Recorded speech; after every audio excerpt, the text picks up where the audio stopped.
Last వీడియోలో యూఎస్‌సిఎస్ new policy memo గురించయితే ఒక video చేశాను కదా! దాని కిందయితే చాలా రకాల కామెంట్స్ వచ్చాయి. సో, దాని నుంచయితే ఈ వీడియోలో షేర్ చేద్దాం అనుకుంటున్నాను. ఇంట్లో చాలా రకాల కామెంట్స్ ఎలాంటివి అంటే, అసలిది గుండెలు బాదుకొని చావాల్సిన టాపిక్ మీరేంటి అంత స్లోగా చెప్పారు, అంత పెద్ద ఇంపాక్ట్ ఉండదు అని చెప్పారు అనేసి. నిజంగా అసలు ఆ పాలిసీ మెమో ద్వారా ఇండియన్స్‌కి నిజంగానే ఇంపాక్ట్ ఉందా? అమెరికాని తలలు కూలిపోయాయి. అమెరికాలో ఇక ఇండియన్స్ బ్రతకడం కష్టము.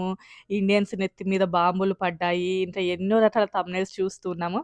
నిజంగా అంత ఇంపాక్ట్ ఉందా? లేదా? అది కూడా ఈ వీడియోలో అయితే డిస్కస్ చేద్దాం. ఇంపాక్ట్ ఉంది. ఎక్కడ అంటే సోషల్ మీడియాలో ఉంది ఆ ఇంపాక్ట్ గాని, నిజంగా ఆ పాలిసీ మెమో ద్వారా ఇండియన్స్‌కి అంత ఇంపాక్ట్ ఉందా అంటే అది 0 ఆర్ 1% అని అనుకోవచ్చు మనం. సో, అన్నిటి గురించి అండ్ కొన్ని రకాల పాజిటివ్ కామెంట్స్ అంటే వాళ్ళకున్నటువంటి డౌట్స్. ఎందుకంటే ఈ న్యూస్ చూసిన తర్వాత చాలామంది చాలా పానిక్ అయ్యేటటువంటి సిట్యుయేషన్స్ కూడా ఉన్నాయి. యాక్చువల్‌గా ఆ రోజు ఆఫ్టర్‌నూన్ నేను వర్క్‌లో ఉన్నప్పుడు ఆ న్యూస్ చూసాను. ఆహ్, సరే వీడియో చేద్దాం కానీ అంత ఎమర్జెన్సీ వీడియో అయితే కాదులే. ఇంకా రేపో, ఎల్లుండో వీడియో చేద్దాం అని అనుకున్నాను. ఆల్రెడీ నైట్ ఇంటికొచ్చి నార్మల్‌గా యూట్యూబ్ ఓపెన్ చేసేలోపు సోషల్ మీడియా మొత్తం ఇదే న్యూస్ ఉంది. ఓకే. ఇది ఇంత ఇంపార్టెంట్ అప్డేటా అనిపించిందప్పుడు. సరే ఇంక మనమైతే ఈ టాపిక్‌లోకైతే వద్దాము. కొంతమందేంటంటే చాలా పానిక్ అవ్వాల్సినటువంటి సిట్యుయేషన్స్ కదా అని అంటున్నారు. అంత పానిక్ అవ్వాల్సిన అవసరం అయితే అస్సలే లేదు.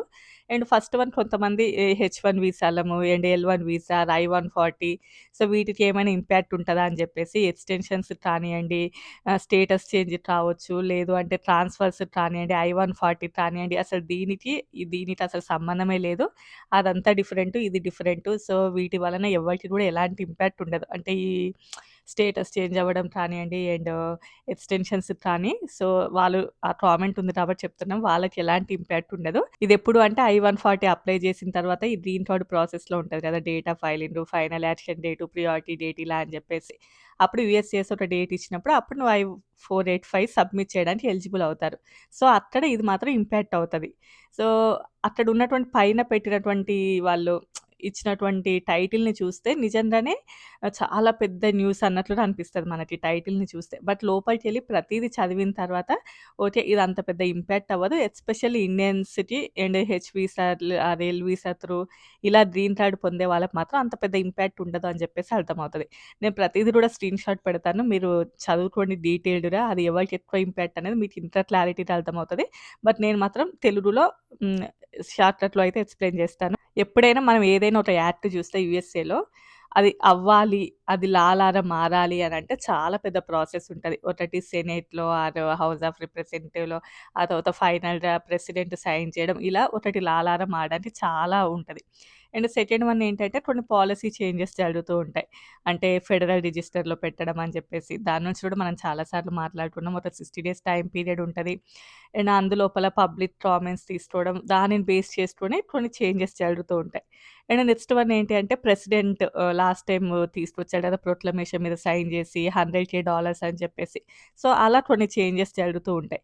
సో, ఇలా నార్మల్‌గా చేంజెస్ జరుగుతూ ఉంటాయి. ఇప్పుడున్నటువంటి ఈ పాలిసీ మెమో ఏంటి అనంటే ఆల్రెడీ యూఎస్ఏ లోపల ఇలా గ్రీన్ కార్డ్ రావడానికి కొంత ప్రాసెస్ అనేది ఉండేది. అప్పుడు చాలా వరకు కూడా స్ట్రిక్ట్‌గా ఉండేవి రూల్స్ అన్నీ కూడా. చాలా బ్యాక్ ఎండ్ లోపల చాలా వరకు కూడా చెక్ చేస్తూ ఉండేవాళ్ళు. బట్ రాను రాను ఏమైంది అంటే ఇంకా ఆఫ్‌కోర్స్ ఎక్కడైనా ఉంటది కదా! డేస్ గడుస్తూ ఉన్న కొద్దీ ఏదో మెయిన్ పాయింట్స్ ఏవైతే ఉంటాయో వాటిని చెక్ చేసి రిమైనింగ్ మొత్తం కూడా వదిలేయడం అలా జరుగుతూ ఉన్నాయి.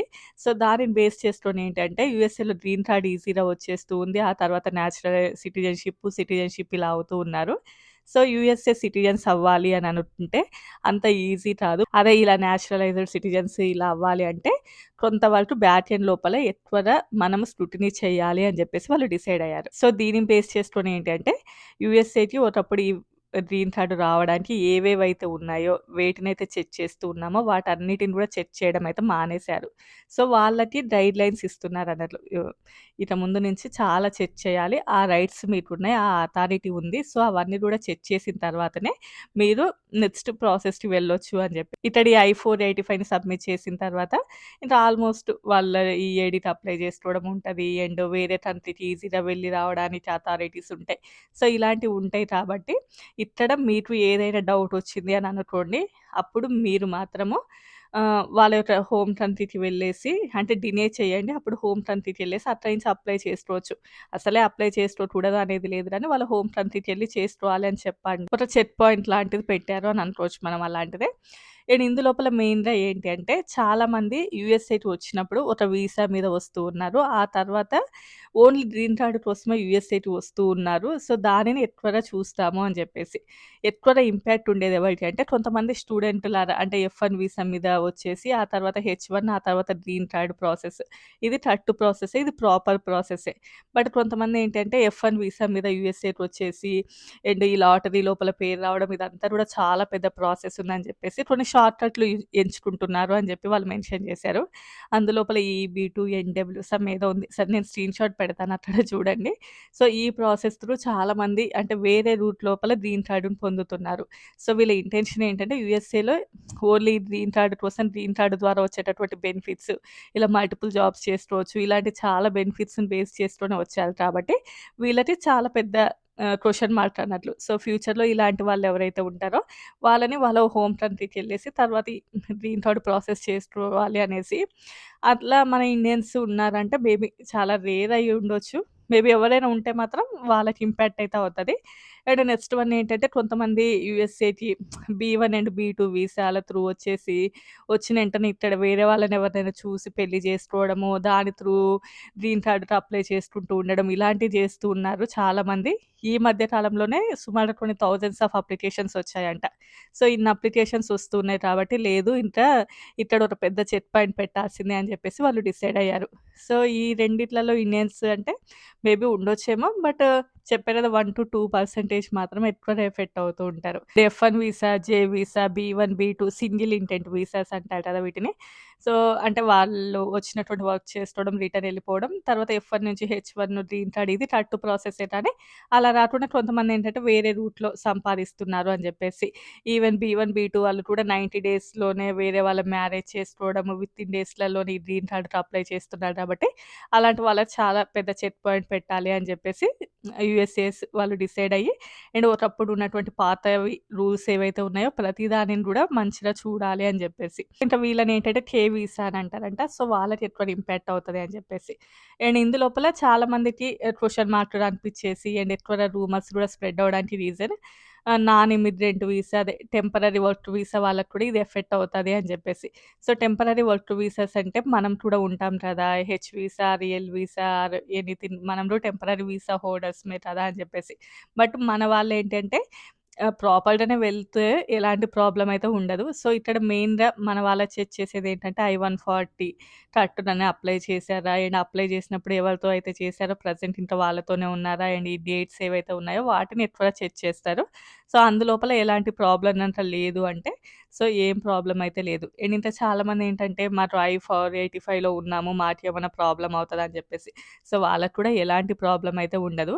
ఓన్లీ కూడా ఆ ప్రాసెస్‌లో ఉన్నవాళ్ళు ఎస్పెషల్లీ కొన్ని వీసాస్‌ని మెన్షన్ చేశారు కదా! వాళ్ళకే ఎక్కువగా ఇంపాక్ట్ అవుతది. మేబీ మన వాళ్ళెవరైనా ఇందులోపల సరిగ్గా లేరు ప్రాపర్‌గా అని గనుక అనిపించినట్లయితే అప్పుడు వాళ్ళు డిలే చేస్తారు. అంటే మొత్తానికి కాదు వాళ్ళ హోమ్ కంట్రీకెళ్ళి అక్కడి నుంచి ప్రాసెస్ చేసుకోమని చెప్పడం. అండ్ ఈ టెంపరరీ వర్క్ వీసాస్ అంటే only H visa, L visa అనే కాదు ఇంకా చాలా ఉంటాయి. హెచ్-2బీ వీసా అని చెప్పేసి అండ్ ఆర్టిస్టులాగా రావడం ఎంటర్‌టైనర్స్ ఆర్ ఇంకా అగ్రికల్చరల్‌కి సంబంధించి ఇలాంటివి చాలా వీసాస్ ఉంటాయి. అవన్నీ కూడా టెంపరరీ వీసాసే. ఆర్ వీసా, ఎం వీసా అని చెప్పేసి. సో, వీళ్ళకేంటంటే ఒకవేళ ఆ త్రూ ఎవరైనా అప్లై చేస్తుంటే వాళ్ళకి ఇంపాక్ట్ అయ్యేటటువంటి ఛాన్సెస్ అయితే ఉంటాయి. బట్ ఇండియన్స్ ఎక్కువగా H visa or L visa through L వీసాలో కూడా అందరికీ అది ఉండదు. ఎల్ వీసాలో ఇప్పుడు మన మేనేజర్స్‌మైనా కూడా ఏంటి అంటే కంపెనీ పాలిసీని బట్టి ఉంటది. కంపెనీ అందరికీ చేస్తామనదు. మోస్ట్‌లీ కూడా రొటేషన్ బేస్ మీదనే ఉంటది ఎల్ వీసాస్. చాలా తక్కువగా ఈ గ్రీన్ కార్డ్ ప్రాసెస్ ఇవి మనం తక్కువగా చూస్తూ ఉంటాం కొంచెం. అండ్ కొన్ని కంపెనీస్ అయితే ముందే చెప్పేస్తాయి. మీరు మేనేజర్స్ అయినా కూడా రొటేషన్ బేస్ మీదనే అని చెప్పేసి. సో, ఇంక ఇప్పుడు మనం ఇక్కడ చేయాల్సినటువంటి ప్రికాషన్స్ ఏంటి అంటే డ్యూయల్ ఇంటర్న్‌షిప్ మెయింటైన్ చేయడం ఒకటి.